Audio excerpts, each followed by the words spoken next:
Welcome! It's Mud Dog with the Texas Space Navy bringing you another Star Citizen video. And today I wanted to talk about what's coming in 3.15, when we're going to see 3.15, and what we can expect from it. But first, make sure you hit that like button, hit that subscribe button. Really helps me on the algorithm, which is the only way I can actually make much money on these videos, which it's not much, but it helps, and every little bit helps, which also brings me to my Patreon and YouTube members. If you want to contribute to the channel, I really thank each and every one of you who have done that in the past. That information will be in the description of this video. Let's get into 3.15.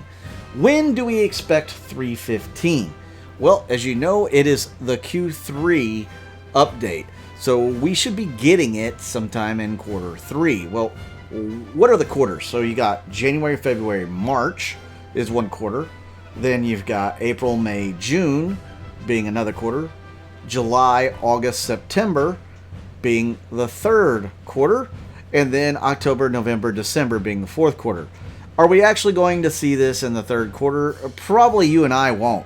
Evocati, I do expect to be getting this patch, or at least the beginnings of this patch, any day now. So as we're moving into September, they should be getting it probably first to second week of September, and hopefully we'll be able to get this into Wave 1, into Wave 1's hands, maybe the last week of September, first week of October, and then it go live around CitizenCon time. So what's in the patch?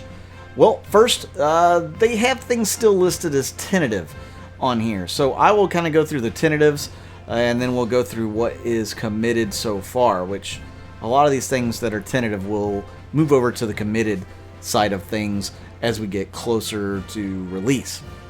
So, locations. Grimhex Clinic. So this is going to be one of the first hospitals that are going to be in the game, and it's just a clinic here at Grimhex, and don't expect much there. It's going to be pretty dirty and nasty, and what you would expect at Grimhex. Then we will also have rest stops with space station clinics, so that'll be kind of like your little first aid band, you know, your little, I guess, hospitality ER type places, your walk-in health clinics that we have around, well, at least the United States today. I'm sure there's many countries that have them as well, but that's kind of what you can expect at the space station clinics. Then Orison will have a hospital, a full-fledged hospital. We've walked around that a little bit. It's going to have a pharmacy. You're going to have trolleys and gurneys and everything else there. It'll have full-on beds, cloning beds, etc. And then New Babbage will also get a hospital, and I believe we'll probably see some others in the future. You know, Area 18 will be coming in 3.16. Maybe one in Lorville as well. So we'll have to wait and see. I think Lorville is actually meant for 3.17. So maybe they'll get it bumped up into a future patch. I don't know. You know, once these teams get through with these other hospitals, they'll probably be moving into those. Well, Orison version 2. So there's going to be a few more shops and services added to the Orison landing zone. That is still tentative as well, but expect that to be in. The next thing they have listed on the roadmap is AI. We should be getting doctors and nurses with their AI behaviors. Now, what all does that mean? I mean, is it going to be kind of like, you know, bartenders or just regular NPCs walking around and stuff? Well, it says when the player respawns on the medical bed, they will be greeted by a doctor with dialogue, and a nurse can be seen in the background interacting with various medical-themed usables.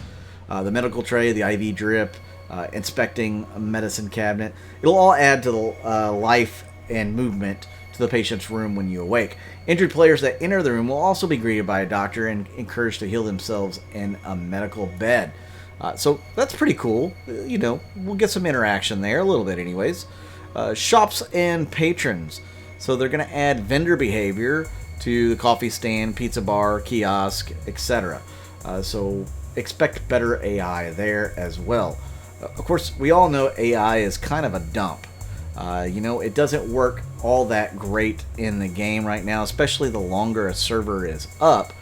But as server meshing comes more and more online, as we know, parts of it are already in the game. More of it's going to be in 3.15, even more in 3.16, which I suspect maybe 4.0.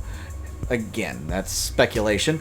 But as more and more server meshing comes into play, the AI should be more manageable. It should be better. It should get where it's not getting so overwhelmed. So we should see a lot more interesting behavior with AI, at least better behavior. Now, let's move into gameplay and some of the things that they've already committed to, which means they've got it done. And that is the Broken Moon map. They've updated it. They've made it much, much bigger, much better, prettier. So Broken Moon should be a lot of fun to play on in 3.15. So you might want to be doing some Arena Commander, Vandal Swarm, Free Fly, or even, the Pirate Swarm modes on that new map or redone map. Infiltrate and defend missions. This is also committed. So underground facilities are the first place to benefit from these additional spawn closets, which allow them to expand the suite of missions taking place there. Missions will range from all-out assaults to situations where you may be able to complete objectives without the need to engage in combat at all, and include both lawful and unlawful variants. So that is exciting news. It will bring a little more variation to the bunker missions that are in the game right now.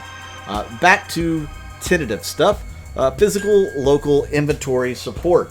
So now you're looking at your inventory, and something that we've been waiting on for quite some time is that local inventory. You will have to be able to store things on ships, lockers, etc.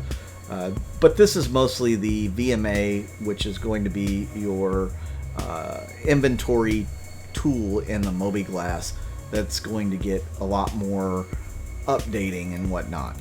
So I don't know if they're actually putting the physical inventory in or not at this stage. I hope they do, because we've got to move into that stage eventually, right? Asset Manager and the mobiGlas app. So it's supposed to support the localized inventory. So that's saying that we should get the local inventory. Again, this is still tentative. Will they be able to get it in? I don't know. We'll have to see.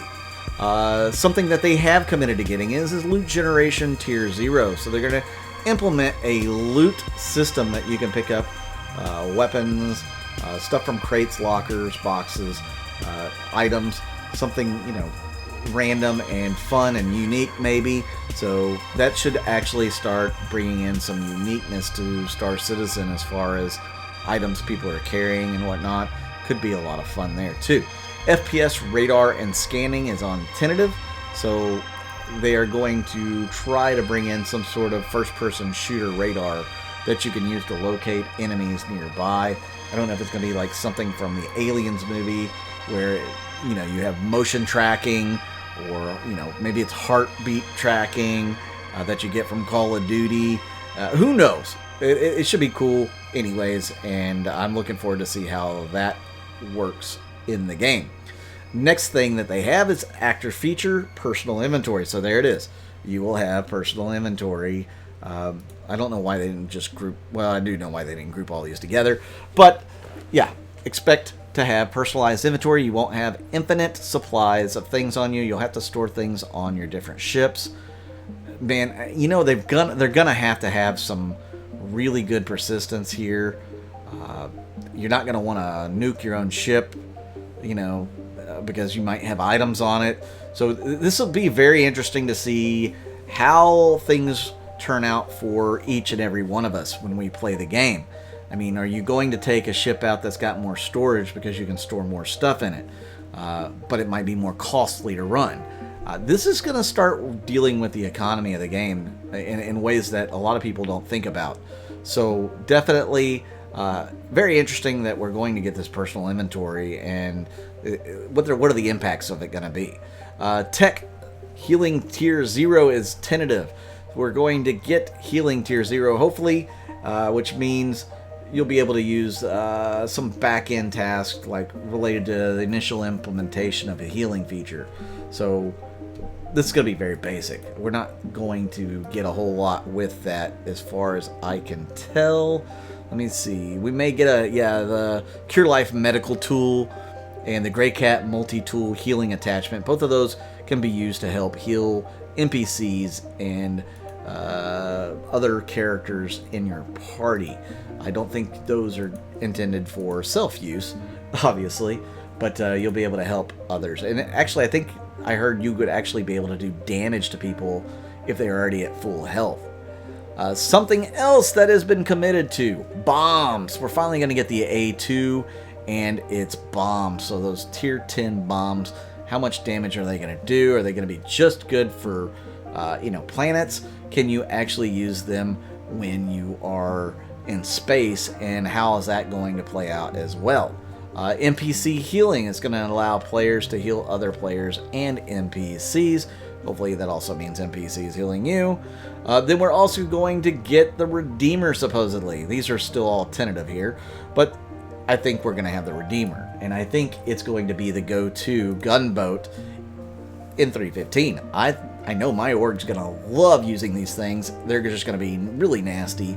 I can imagine Xenothreat just walking through, or the Ninetales Lockdown just walking through with that ship.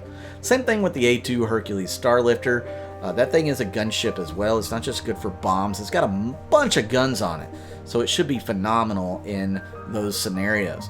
Then we have the Ares Starlifter Ion and Inferno.